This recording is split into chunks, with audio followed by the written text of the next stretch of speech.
ni ukuvuga ngo iyo ukoze abaganga nibo batubwira ko kugira ngo ushobore kuvura indwara ni uko ugomba kuba wamenya icyayiteye, noneho cya kintu cyayiteye akaba ari cyo wibandaho kugira ngo uyivure.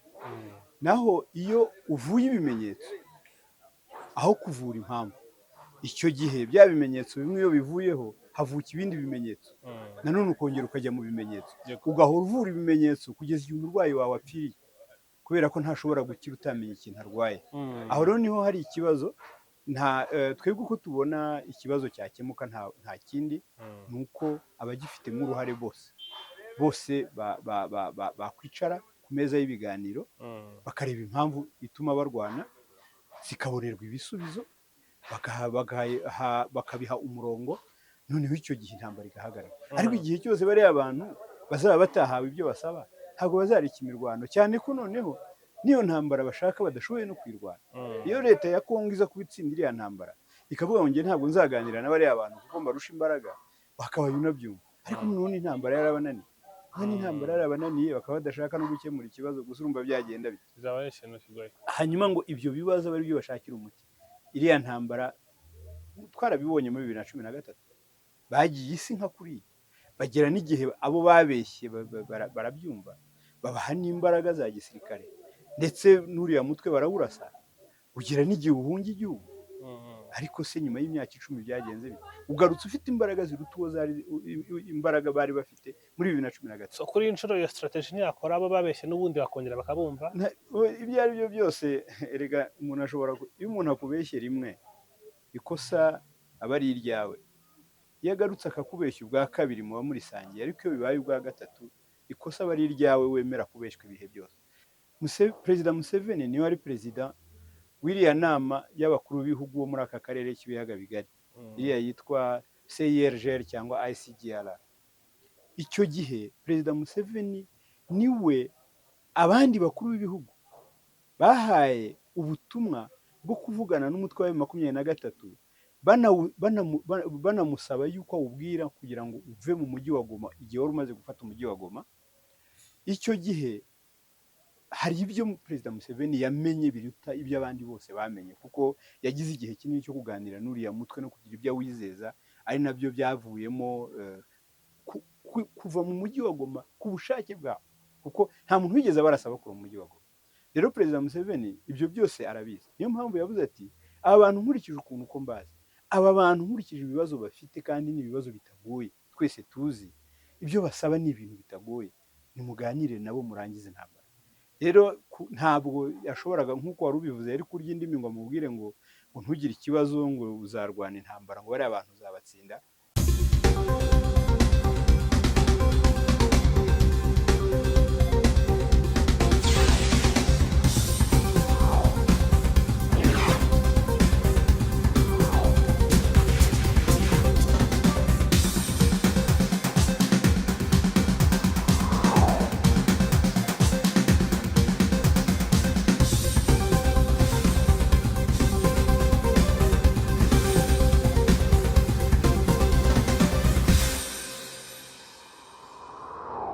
Yego, mwongeye kwirirwana amahoro y'Imana abakunzi ba One Nation Radio, ni radio ya Diaspora y'u Rwanda, ijwi rya Diaspora y'u Rwanda. Turi hano na Maître Gasominari Jean Baptiste. Maître, tubahaye ikaze Murakoze kuri One Nation Radio. Maître, ukunze kutuganiriza hanini udusesengurira ibyo mu karere, hanini ku bijyanye na Repubulika ya Demokarasi ya Kongo. Hari byinshi bihari muri iki gihugu, ndagira ngo udufashe utubwire ibiri kujya mbere, kuko turi kumva Tshisekedi muri Uganda, turi kumva ujyana na Nduhungirehe i Rwanda ari mu Bwongereza, turi kumva imirwano Warikare, turi kumva n'ibiganiro biteganyijwe uyu munsi tariki 31 aba serivisi de renseignement y'inzego zombi kugira ngo bashyire mu bikorwa ibiganiro bya Rwanda mu 20 yatanzwe na Lorenzo cyagarura amahoro n'umutekano hagati y'u Rwanda na Repubulika ya Demokarasi ya Kongo. Reka duhere ku mirwano yubuye Warikare mu minsi ishize, impande zombi ziritana ba mwana kubuye imirwano, ariko leta ya Repubulika ya Demokarasi ya Kongo iravuga ko iyo mirwano ari ikibazo gikomeye cyane, iri no gushyira mu kaga amasezerano ya Rwanda, ibiganiro bya Rwanda. Ariko ngira ngo ni ukwigiza nkana, ntabwo leta ya Kongo yakagombye kuvuga yuko imirwano iri kubera muri teritwari ya Warikare uyu munsi ishyira mu kaga amasezerano ya Rwanda, kuko mu baganirira Rwanda ntabwo ari bo barimo barwana muri teritwari ya Walikale.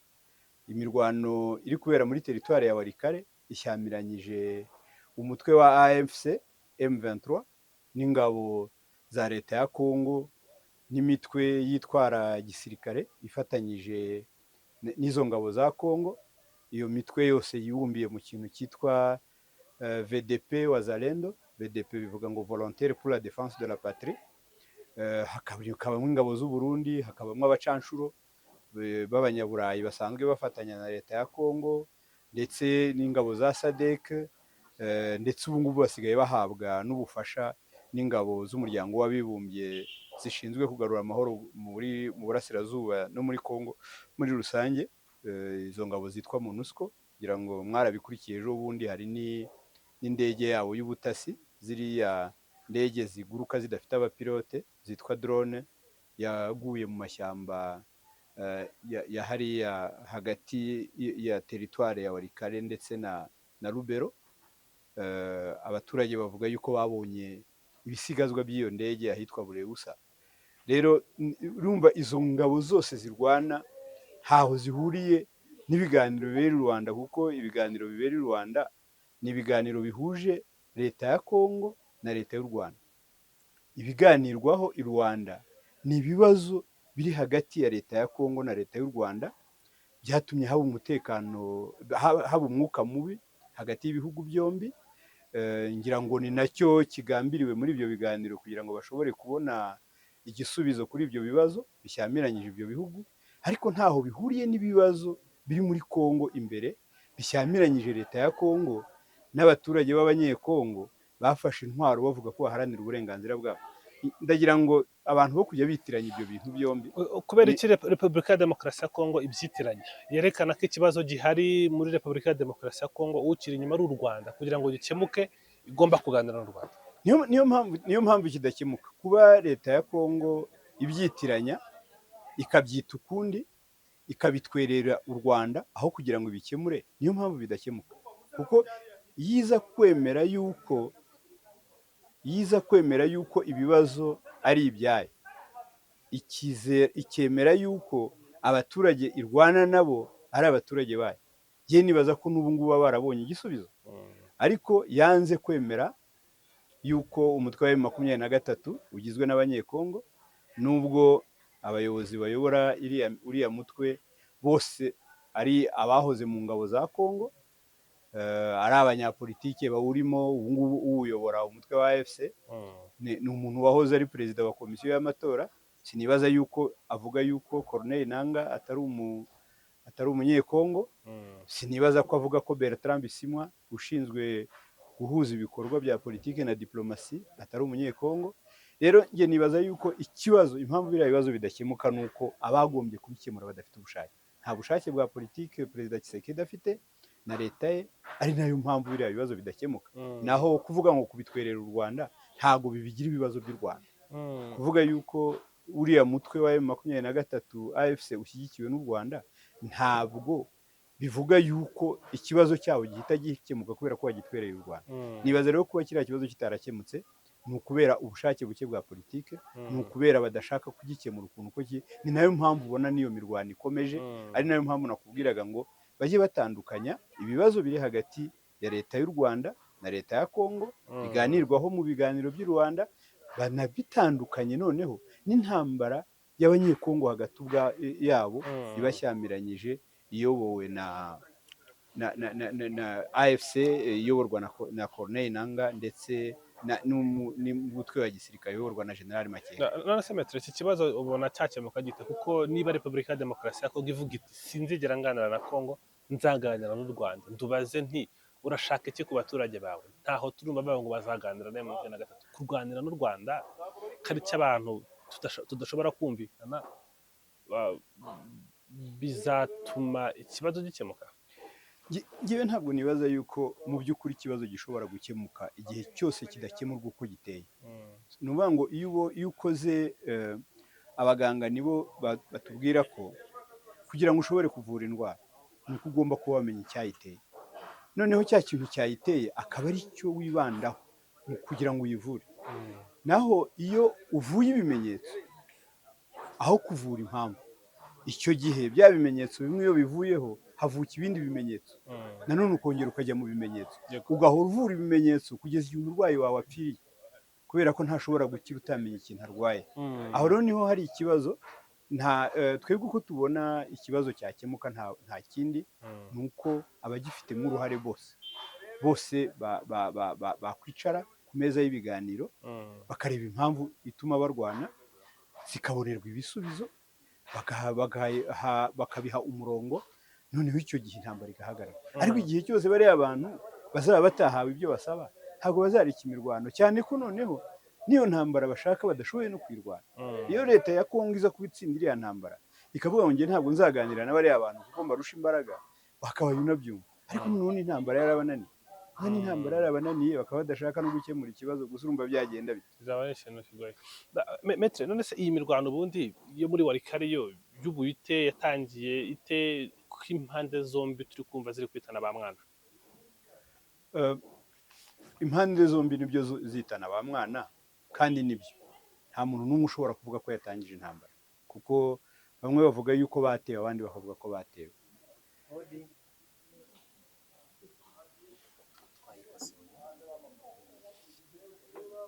Ariko icy'ingenzi ntabwo ari uwatangije intambara. Icy'ingenzi ni uko hari impamvu ituma abantu barwana, kandi iyo mpamvu itigeze ibonerwa igisubizo. Ni ukuvuga ngo yaba ari umutwe wa AFC M23 wateye, ushobora no gutera mu rwego rwo gukumira ibitero yenda byarimo bitegurwa kugabwaho, nk'ukuntu ushobora kuba wararwanye witabara wagabwaho ibitero. Ariko njye kuri byose nta na kimwe mpa agaciro gakomeye. Icyo mpa agaciro ni uko ikigaragara, tujya tugendera ku bihari, ku bigaragara, biriya twita facts mu rurimi rw'icyongereza, ni uko intambara irahari. Intambara irahari kubera ko hari impamvu ituma irwanwa, kandi iyo mpamvu ni impamvu yumvikana. Iyo mpamvu ntabwo yigeze ikemurwa n'impande bireba. None se nk'uvuga yuko M23 yagombaga guhagarika intambara ashingira ku nta masezerano yigeze agirana no M23 yo guhagarika intambara. Mu biganiro bibera Rwanda ntabwo M23 irimo. Ikibuza gukomeza imirwano ni iki? Ntacyo. Ikindi, leta ya Kongo niba yarasinye agahenge, ikiyibuza kukarengaho ni iki? Niba yumva yuko ibyo ikora ibifitiye uburenganzira, kuko niko iyo bavuye mu mishyikirano hari ibyo bigamba, hari ibyo bavuga, hari ibyo bavuga mu itangazamakuru. Ibyo ni ibintu bihoraho, ni ibintu tubona buri munsi, ni ibintu twumva buri munsi. Rero njye nibaza ko ntabwo icy'ingenzi ari uwatangije imirwano, ahubwo ni uko hari imirwano, kandi imirwano itarigeze iganirwaho ngo ihagarikwe. Imirwano izakomeza igihe cyose hazaba hatabonetse igisubizo kirambye. Cyane hari ibisubizo byinshi byagiye bitangwa, gutandukanya na FDLR biravugwa, gusenya imitwe yitwaje intwaro iri ku butaka bwa Kongo biravugwa, gucyura abaturage bo muri Kongo bari mu buhungiro hirya no hino mu bice bitandukanye muri East Africa.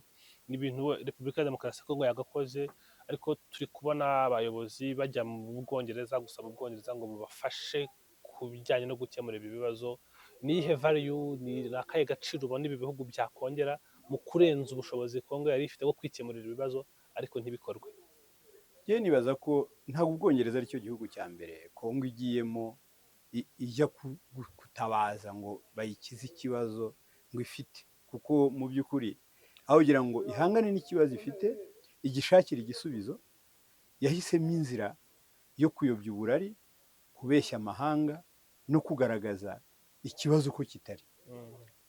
Aho yagiye hose rero intero ni imwe mu bihugu byose, baramubwira bati ugomba gushyikirana n'abo mu Rwanda, ugomba gukemura ibibazo byugarije abo bantu n'igihugu cyawe.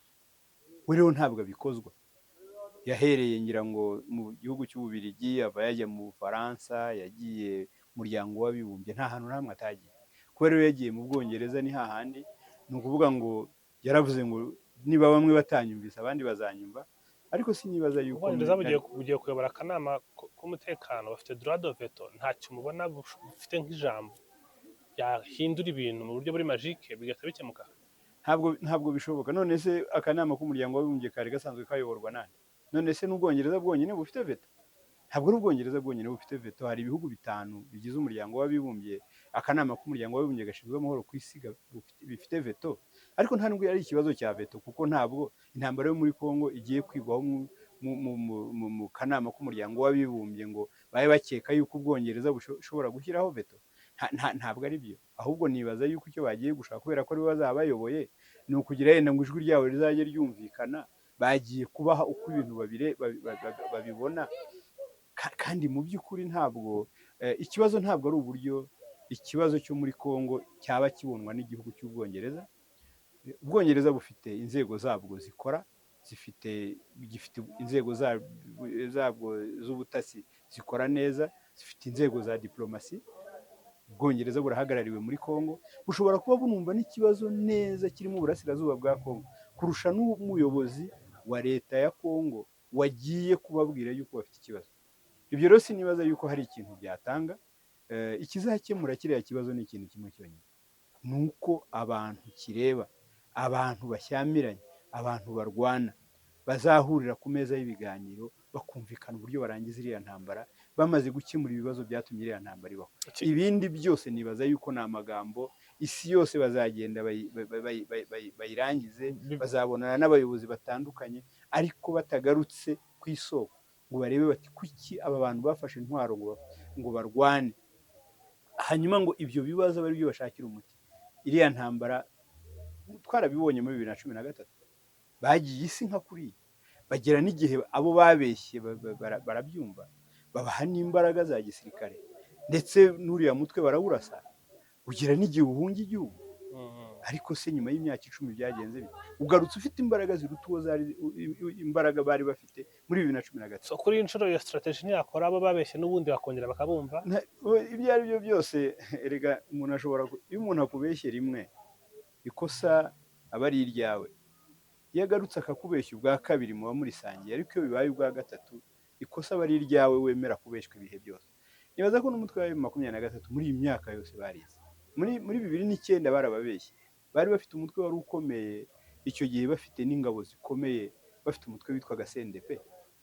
Hanyuma uwo mutwe barawusenye bababeshya ibyo bagiye kubakorera, basinyana n'amasezerano, amasezerano batigeze bashyira mu bikorwa. 2012 umutwe wa 23 uvuga ubundi ni movement yavutse kubera gusaba yuko amasezerano yo kuri 23 z'ukwezi kwa 3 2009 yubahirizwa. Icyo gihe bafashe umujyi wa Goma, barababwira bati umujyi ni muwuvemo, noneho mujye mu biganiro.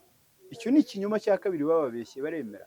Babeshywaga n'ibihugu n'abakuru b'ibihugu, ntibibaze ngo ni abantu basanzwe. Ntabwo rero nibaza yuko icyo kinyoma kizongera gukora ku nshuro ya 3. Nabo nibaza yuko barize muri iyi myaka yose, kandi bize ku buryo bugoye, kuko bize kuri expense y'ubuzima bwabo n'abarwanyi babo ndetse n'imiryango yabo. Nibaza rero yuko ntabwo ibyakoze muri 2009 2012 sinibaza ko bizakora muri 2023. Metre, ukomeje ku kijyanye n'icyo tekereza cyaba igisubizo muri Repubulika ya Demokarasi ya Kongo, nuko bahurira ku meza imwe bakaganira mu buryo bwakemura ibibazo, bakaganira n'ibibazo bihari. Ngendeye kuri ibyo ngibyo nkagendera n'imvugo numva muri Repubulika ya Demokarasi ya Kongo, birasa nkaho kubona kiriya kibazo cyakemutse ari inzozi, kuko ibyo ngibyo Repubulika ya Demokarasi ya Kongo ntibikozwe. Buriya rero muri politiki nta kintu gihora kimeze uko kimeze, ibintu birahinduka. Ashobora kuba Perezida Tshisekedi yaravuze yashize amezi 6 ngo sinzigera nshyikirana n'abariya bantu, sinzigera mvugana nabo, hanyuma ubu ngubu uko ibintu bihagaze agasanga bitakiri mu nyungu ze yuko ataganira, agahindura akavuga ati noneho ngiye kuganira n'abariya bantu. Birashoboka cyane muri politiki, bibaho, ntabwo bajya bavuga ngo ibi ngibi ntabwo bishoboka. Ikigaragara mwarabibonye, ngira ngo ejo nubwo nta tangazo rihuriweho n'abakuru b'ibihugu bombi ryashyizwe ahagaragara rigenewe abanyamakuru cyangwa rigenewe abandi bantu, ariko muri bike twabonye mu itangazamakuru ubwo Perezida Tshisekedi yari yasuye Perezida Museveni ku busabe bwa perezida Museveni nk'uko babivuze, nuko bavuze ko baganiriye ku kibazo cy'umutekano ibihugu byombi bihuriyeho, Kongo na Uganda, bakavugana ku bibazo by'umutekano w'akarere, hanyuma bakavugana no ku bibazo by'ibikorwa remezo mu burasirazuba bwa Kongo, harimo umuhanda ugomba kuva ku mupaka wa Kasindi ukajya Beni ukagera n'i Butembo, hanyuma ngo nyuma yaho umuhanda wa Bunagana Rucurugoma, ndetse ngo banavugana no ku kibazo cyo gucukura peteroli muri Lac Albert. So ibyo ni byatangajwe itangazamakuru, ariko mu ijambo umutekano w'akarere nibaza yuko hakubiyemo bya bintu byose twarimo tuvuga. Niba yaravuze yuko bidashoboka yuko azigera aganira na M23, none se niba M23 yaba iri mu mitwe ishoza intambara ibangamiye umutekano w'akarere, ubwo icyo gihe ntabwo hazabaho ibiganiro kugira ngo M23 ihagarike ya ntambara, noneho ka karere gatekane. Icyo ni ikibazo umuntu wese ukurikirana ibibera mu burasirazuba bwa Kongo ndetse no mu karere ashobora kwibaza. Rero nibaza ko kuvuga yuko yavuze ngo naravuze, ni nk'uko yavuze yuko batazigera ngo abonana na Perezida Kagame ngo uretse mu ijuru, uretse ntazi yuko no mu ijuru azajyayo uwo wabivugaga, ariko ngira ngo n'ejo bundi mu Bufaransa mu gihe hari inama ya francophonie mwarababonye bari kumwe ku ifoto. Iyo rero Addis Ababa naho bari kumwe. So ibyo byose rero kuvuga ngo umuntu ngo yavuze ibi ejo arongera arahindura avuga ibi ngibi, nibaza yuko ahubwo ikizakorwa igihe cyacyo kigeze nicyo gishobora kuzatubwira mu by'ukuri ese biriya bintu bizarangira bite. Maître Museveni ntabwo yajya indimi kuri iki kibazo, yarabisobanuye inshuro nyinshi, aravuga ati igisubizo gihari nuko Repubulika ya Demokarasi ya Kongo iganira na M23. Tshisekedi ashobora kuba atari bunyurwe n'igisubizo ari bukuri Kampala. Ibyo ari byo byose Perezida Museveni nk'umuntu w'inararibonye muri politike, kandi nk'umuntu noneho unasobanukiwe neza na kiriya kibazo, kuko mu by'ukuri buriya Museveni ashobora, kuko igihe habaga intambara ya M23 muri 2012-2013, Perezida Museveni niwe ari perezida w'iriya nama y'abakuru b'ibihugu bo muri aka karere k'ibiyaga bigari, iriya yitwa CIRGL cyangwa ICGLR. Icyo gihe Perezida Museveni niwe abandi bakuru b'ibihugu bahaye ubutumwa bwo kuvugana n'umutwe wa M23, banamusaba yuko awubwira kugira ngo uve mu mujyi wa Goma, igihe wari umaze gufata umujyi wa Goma. Icyo gihe hari ibyo Perezida Museveni yamenye biruta ibyo abandi bose bamenye, kuko yagize igihe kinini cyo kuganira n'uriya mutwe no kugira ibyo awizeza, ari nabyo byavuyemo kuva mu mujyi wa Goma ku bushake bwabo, kuko nta muntu wigeze abarasaba kuva mu mujyi wa Goma. Rero Perezida Museveni ibyo byose arabizi, niyo mpamvu yavuze ati aba bantu nkurikije ukuntu uko mbazi, aba bantu nkurikije ibibazo bafite, kandi ni ibibazo bitagoye twese tuzi, ibyo basaba ni ibintu bitagoye, nimuganire nabo murangize intambara. Rero ntabwo yashoboraga, nk'uko wari ubivuze, yari kurya indimi ngo amubwire ngo ntugire ikibazo, ngo uzarwana intambara, ngo bariya abantu uzabatsinda. Buriya ashobora kuba yaramubwiye ati umva bariya bantu ubaha ibyo bashaka, intambara muyirangize. Kandi ntabwo ari Perezida Museveni wenyine, n'ahandi hose yagiye, no mu Bufaransa nibyo Perezida Macron yamubwiye. Yaramubwiye ati amahoro arahendutse kurusha intambara, kandi bariya bantu ntaho uzabashyira, byanze bigunze ugomba kwicara ukumvikana nabo kugira ngo mukemure kiriya kibazo kandi gikemuke bya burundu. N'ahandi hose azajya niko bazamubwira, kuko bariya bantu uretse kuba hari iwabo nta handi hantu bafite baba.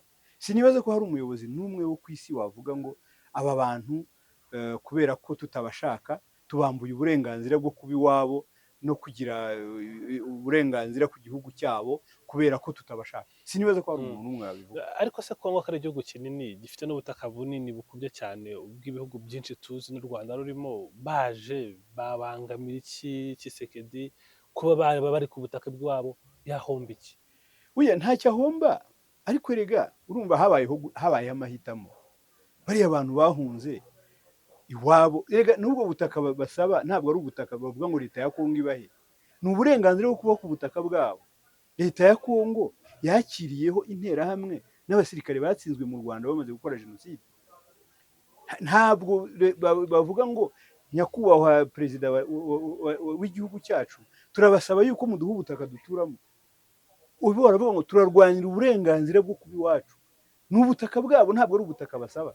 Ni ukuvuga ngo n'ubu ngubu ubufite abufite azi ko atari ubwe, kuko hari abantu babuhunzeho bari basanzwe babutuyeho.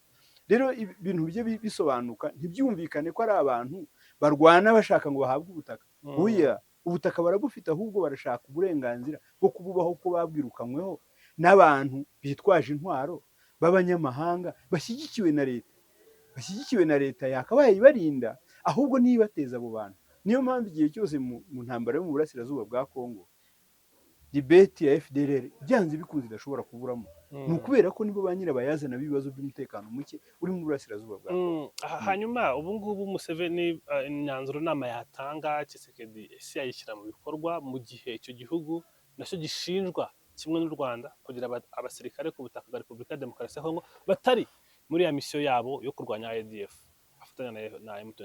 Ibyo ari byo byose gushyira mu bikorwa inama biterwa n'uwagiriwe inama uwo ari n'ibyo ashaka. Icyo Museveni yamukorera nk'inararibonye ni ukumugira inama y'ibyo yakora mu rwego rwo gukemura ikibazo afite. Ibyo ari byose ikibazo ntabwo gifitwe na perezida Museveni, gifitwe na perezida Tshisekedi, azahitamo. Naho ibyo kurega leta ya Uganda ngo nayo ngo ifashe umutwe wa M23, uretse za raporo zibeshya, kuko impamvu tuvuga yuko ziriya raporo ziba zibeshya, ubundi umuntu ukora ubushakashatsi ahera ruhande akagaragaza ibibazo bihari. Twese turabizi ko mu burasirazuba bwa Kongo hari imitwe irenga 100 yitwara gisirikare. Yego. Iyo mitwe ikora ibikorwa bitandukanye, ibyinshi binyuranyije n'amategeko.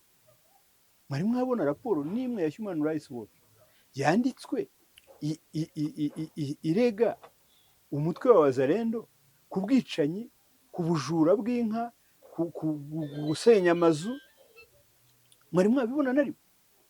None se iyo Human Rights Watch igira amaso abona ibyo bita ngo ni ibikorwa bikorwa n'umutwe umwe witwa M23 mu mitwe irenga 100 iri mu burasirazuba bwa Kongo, hari iyo raporo wayizera ushingiye kuki?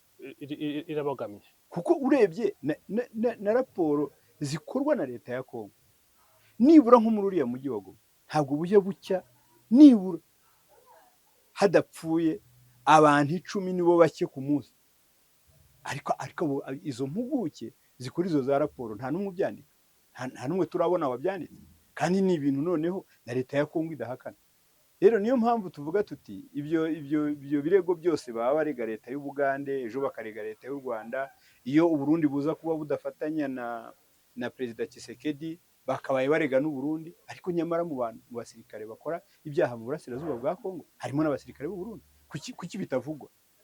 Kuki bitavugwa? Kuko abaturage batwikiwe ahantu hitwa ku Nturo i Masisi, batwikiwe kubera ababatwikiye bafashijwe n'abasirikare b'u Burundi. Icyo gihe babaga muri EAC, babaga ahantu hitwa mu Gicwa. Ibyo ni ibintu biri documented, bifitiwe facts. Ariko ntabwo hari raporo n'imwe yari yabyandika se, nta n'imwe yari yabyandika. Rero abantu bandika raporo baba bahawe terms of references, ibintu ngenderwaho n'ibyo bari bwandike muri izo za raporo. Niyo mpamvu n'abazisoma batajya baziha agaciro, no kubera ko bazi yuko abari za raporo byayo niyo bita ngo ni za raporo ziri commande. Za raporo ziri commande, raporo zo zirahari, zirimo n'ibintu byinshi, birimo no gushinja u Rwanda kugira abasirikare 4,000 mu burasirazuba bwa Kongo. Twabiganiyeho ubushize, ariko hari ibiganiro bihari uyu munsi cyane cyane bishingiye ku myanzuro yafatiwe i Rwanda, bigomba guhuza inzego ziperereza ku mpande zombi kugira ngo barebe uko bakomeza gukurikiza amabwiriza batanze mu gushyira mu bikorwa amasezerano, ibiganiro bya Rwanda. Kuri ubu ngubu ibi biganiro twabyitegamo iki, tugendeye kuri zisaga zibizengurutse, imvugo ziri guturuka hirya no hino na accusation za hato na hato? Ibyo ari byose cy'abantu bakwitega mu biganiro bibera i Rwanda, ngiye nibaza ko nkuko nari nabikubwiye bizaterwa n'ubushake bw'impande zirimo ziganirira Rwanda. Kuko iyo hatari ubushake ku mpande ziganira, ntabwo ibiganiro bijya bigera ku cyo bigamije. kandi uko ubibona ntabwo leta ya Kongo ifite ubushake bwo kurangiza intambara yo mu burasirazuba bwa Kongo, kubera ko misiyo yari ifite iteza iriya ntambara birashoboka ko itari yayigeraho, ariyo mpamvu ariyo inaniza yuko hashyirwa mu bikorwa amasezerano, kandi mu by'ukuri ariyo yakagombye kuba ikora ku buryo ayo masezerano agira icyo ageraho, kubera ko niyo ifite, nubwo n'abandi bose babangamiwe n'intambara ibera mu burasirazuba bwa Kongo, ariko Kongo niyo ibangamiwe kurusha abandi kuko ariho intambara ibera ku butaka bwayo. Rero biratangaje kuba ubangamiwe kurusha abandi ari we ushyira ibihato mu biganiro kugira ngo bitagira ku musaruro ugamijwe. Njye nibaza, niyo mpamvu mvuze ngo bashobora kuba bari bafite icyo bari bagamije, babona batari bakigeraho, bakavuga bati ese ko icyo twari tugamije duteza iyi ntambara tutarakigeraho, nitujya mu biganiro, ibiganiro bikagira ikintu bigeraho, intambara ikarangira, harya ubwo ntituzaba tutageze ku mugambi wacu icyo twifuzaga. Njye niko mbibona kuko iyo urebye uburyo Kongo yifata, ukareba ibivugwa n'abayobozi bayo, ukareba ibyo bakora, ntabwo mu by'ukuri bagamije kugarura amahoro n'umutekano mu burasirazuba bwa Kongo, ntabwo bagamije gufatanya n'abandi kugarura amahoro n'umutekano mu karere kose, kuko impamvu zose zituma haba intambara zose zishingiye ku bushake n'ibikorwa by'ubuyobozi bwa leta ya Kongo. Tujya ku ngingo ngari ziri kuganirwaho cyane cyane muri ibi biganiro. Ingingo u Rwanda ruvuga ni umutwe wa FDLR. FDLR u Rwanda ruwusobanura nk'umutwe uteje ikibazo cyane ku mutekano wayo, kuko ushinjwa byinshi, washinzwe n'abasize bakoze jenoside yakorewe abatutsi mu 1994, harimo n'abakiri mu kadere n'ibindi bikorwa byibasiye inyokomuntu byakozwe mu myaka yakurikiye. Uyu mutwe ukina uruhe ruhande muri ibi biganiro? Kuki u Rwanda rutaba kusenyuka? Kuki Kongo iwutsimbarayeho? Icyo kibazo ndumva ari umuyobozi cyangwa umuvugizi wa leta ya Kongo wagisubiza. Kuba bawutsimbarayeho byo twese turabibona ibyo, ariko impamvu nibo bonyine bayizi. Uyu munsi ho noneho wivanze n'ingabo za Kongo, ukorana ibikorwa bya gisirikare binyuranye n'ingabo za Kongo, uretse kuba uri mu ngabo za Kongo zirwana n'umutwe wa M23 AFC, noneho uri no mu barinda Perezida Tshisekedi ubwe, ku buryo rero inyungu baba bawufitemo nibo bonyine bazisobanura. Twebwe icyo tubona ni uko bakorana nawo, ni uko bawuha imbaraga, ni uko babafasha kwinjiza abasirikare bashya mu ishyamba, ni uko babafasha kubaha imyitozo, ni uko babafasha kubaha intwaro n'amasasu, ni uko babafasha kubaha ibikoresho bibafasha gukora iperereza. Ni ukuvuga ngo ntabwo ushobora gutandukanya uyu munsi umutwe wa FDLR n'ingabo za FARDC ndetse n'abazalendo bakorana. Nta nubwo muri bo bitwa abazalendo ushobora kumenya ngo ni imitwe ingahe y'abazalendo yashyizweho n'umutwe wa FDLR ubwawo, kuko nkiriya mitwe mujya mwumva igizwe ahanini n'abahutu bo muri burasirazuba bwa Kongo, abahutu b'abanyekongo, iyitwa za CMC Nyatura iyoborwa n'abitwa ba Jules Murumba, ukumva iyindi yitwa n'iyindi mitwe ya Nyatura n'abandi bazalendo, abenshi ni imitwe yagiye ishyirwaho n'abayobozi ba FDLR. Noneho ukagira ngo ni umutwe mu by'ukuri w'abanyekongo, kandi ari umutwe wa FDLR, ari FDLR iwukoresha. Nibo babaha imyitozo, nibo babaha ibikoresho, nibo babagira inama mu bya gisirikare, nibo babakorera encadrement. Rero biragoye uyu munsi gutandukanya umutwe wa FDLR na FARDC ndetse n'iyo mitwe y'abazalendo bakorana muri biriya bikorwa bya gisirikare. Ikigaragara kugira ngo ibi biganiro bitanga umusaruro nuko buri ruhande byo rusabwa ugomba kubyubahiriza. Uwo mutwe uko usobanuye akamaro ufite, birashoboka mu gusesengura ijambo gushoboka ko Repubulika ya Demokarasi ya Kongo yakitandukanya nawo, kuko birumvikana yahomba byinshi. Ku bushake ntabwo bishoboka, ariko iyo habayeho amahitamo basanze inyungu nyinshi bazifite mu kwitandukanya n'uwo mutwe, bakemera ugasenywa kugira ngo babone ibiruta ibyo uwo mutwe wabahaga, nibaza yuko bakwitandukanya nabo. Ariko igihe cyose batabona ikiruta icyo uwo mutwe wabahaga, ntabwo byoroshye. Ayo ni amahitamo agoye gukora. Mm. ni amahitamo agoye gukora. Ese ubundi satisfaction y'u Rwanda yaba iyihe ko FDLR yasenyutse? Ko urabivuze bari mu barinda perezida, bari no mu nzego zitandukanye z'igisirikare, baramutse bahinduye uniforme gusa bakambara FRDC, u Rwanda rwabimenya rute? Bagakomereza muri ya ideology n'ubundi ya FDLR.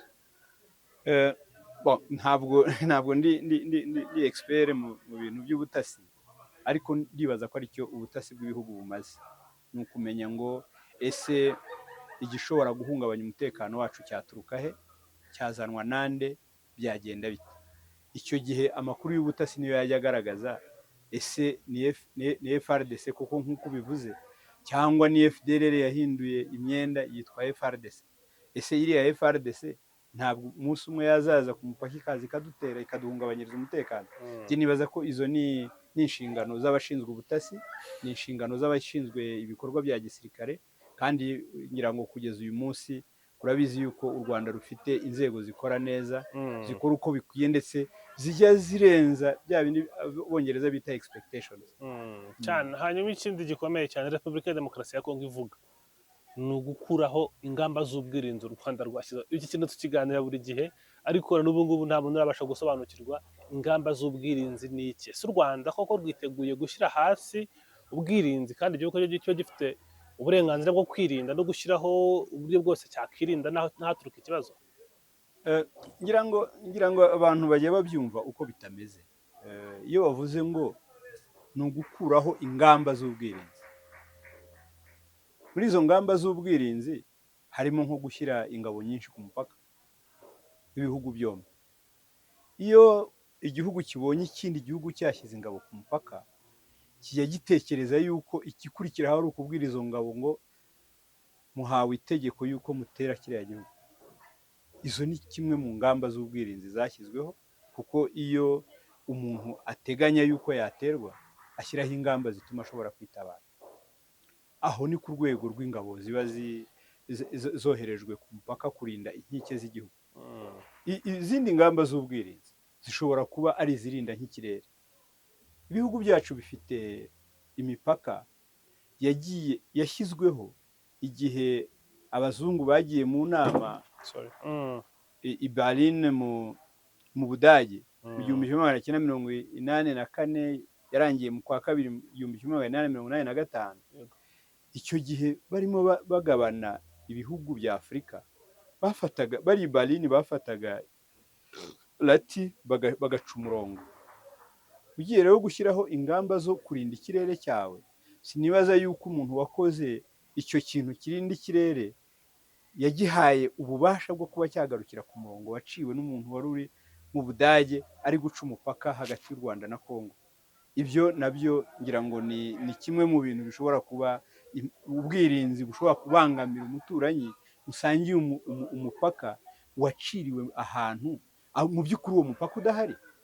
Ni ukuvuga ngo iyo ugiye hariya ku mupaka w'u Rwanda na Kongo, nk'hariya ku mupaka wa Kabuhanga, ukareba agasozi kitwa Hehu kari hariya ku mupaka, igice kimwe cy'ako gasozi kiri mu Rwanda, ikindi gice kikaba muri Kongo. Ese ko ubutaka bw'u Rwanda niba bwose bwarashyiriweho izo ngamba z'ubwirinzi, ubwo urumva igice kindi cy'ako gasozi ubwo bwirinzi butakageraho? Ndumva ari ibintu nk'ibyo ngibyo abantu bavuga ngo hari ibindi bintu bihishemo, kandi mu by'ukuri ntabyo. Ni ukuvuga ngo hari ingabo zashyizwe ku mupaka mu rwego rwo kurinda umutekano, kurinda inkike z'igihugu, hakaba noneho n'uburyo bwo kurinda ikirere, n'uburyo bwo kurinda amazi, kubera ko ndumva ni izo nshingano z'ingabo. Ibyo rero akaba ari byo bishobora kuba biteye impungenge leta ya Kongo, cyane ko izi yuko u Rwanda rufite impamvu ishobora gutuma isaha iyo ari yo yose. Reka tugane ku musozo metre. Hari umutwe wa FDLR, ni ingingo nkuru cyane muri iki bibazo, kandi n'ibibazo byinshi binaturuka kuri uyu mutwe ko byanahindutse nyuma y'uko abari batsinzwe bagiye muri Repubulika ya Demokarasi ya Kongo batangira kubuza umutekano abari bariyo, barabica baranabamenesha. Kuri ubu ngubu uyu mutwe w'iterabwoba nk'uko guverinoma y'u Rwanda wita wasize ukoze jenoside yakorewe abatutsi nk'uko bivugwa, uvuga ko wandikiye Perezida Joao Lourenço kuba nawo waza ku meza ukaganira n'u Rwanda, ukavuga ko ufite nabyo ibyo usaba u Rwanda ku buryo u Rwanda rwakemura bakabana neza. Ibi biganiro birashoboka? none se ubundi byashoboka bite kubera ko perezida Lorenzo yahawe mandate n'umuryango w'ubumwe bwa Afurika kumvikanisha leta y'u Rwanda na leta ya Kongo. Ngewe nibaza yuko biroroshye, nta nubwo Lorenzo ashobora kurenga ku butumwa yahawe ngo yongeremo FDLR, kuko ntabwo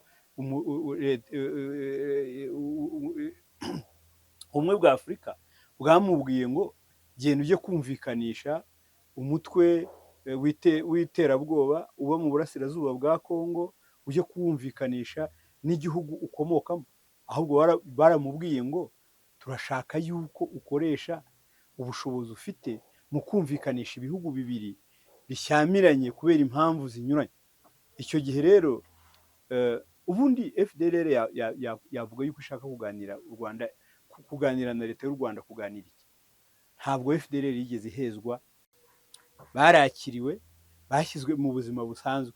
Yewe hari n'abatashye bashyirwa no mu ngabo kubera ko igihugu cyasanze umusanzu wabo ugikenewe kuba wakoreshwa. Abo bantu bari mu ngabo, barakora, bari mu ngabo z'igihugu. Abo batarashatse kujya mu ngabo z'igihugu cyangwa se ab'igihugu cyasanze atari ngombwa yuko bajya mu ngabo, bashubijwe mu buzima busanzwe. Ubu ngubu ni abaturage basanzwe bafatanya n'abandi guteza igihugu cyabo imbere, guteza imiryango yabo imbere, ndetse no guteza umugabane wabo imbere. N'abandi nabo ni nk'uko, uretse abakoze ibyaha bagomba kuza gusobanura ibyo bakoze, bagahabwa ubutabera, abagizwe abere bagataha, abakatiwe n'inkiko bakarangiza ibihano byabo, ariko nta muntu n'umwe uhejwe. Sinzi rero n'icyo bavuga yuko bashaka kuganira icyo ari cyo. Ese barashaka kuganira yuko atari umutwe wakoze jenoside? Ese barashaka kuganira yuko atari umutwe w'iterabwoba? Ko ntabwo ari u Rwanda rwashyize FDLR ku rutonde rw'imitwe y'iterabwoba. FDLR yashyizwe ku rutonde rw'imitwe y'iterabwoba n'inzego mpuzamahanga zibishinzwe nyuma y'igihe bicaga ba mukerarugendo mu ishyamba rya Bwindi, ngira ngo murabyibuka. Ibyo ni ibintu by'amateka ya vuba. Rero ntabwo nibaza yuko ibyo bintu ari ibintu bishoboka. Ntabwo byahagarika ibiganiro biri kubera i Rwanda. Ibiganiro bibera i Rwanda ni ibiganiro bihuza leta z'ibihugu bibiri, kandi bizaterwa n'ubushake bw'ibyo bihugu mu gushobora kurangiza ikibazo bifitanye. Naho ku bijyanye n'iyindi mitwe, nk'uko nari nabikubwiye, n'ubundi amasezerano yagira agaciro hagati y'abayagiranye, ubwo azagira agaciro hagati ya leta y'u Rwanda na leta ya Kongo. Leta ya Kongo niba ishaka gukemura ikibazo kiri muri Kongo imbere, icyo gihe izaganira n'umutwe wa AFC M23, noneho nabo bagira ibyo bumvikana kugira ngo barangize. Igihe cyose bazaba bataganire ngo bagire icyo bumvikana, twebwe tubona intambara izakomeza kuko nta kizaba cyayirangije. Maître, kangushimira cyane. Murakoze cyane. Murakoze cyane. Mana iguhe umugisha.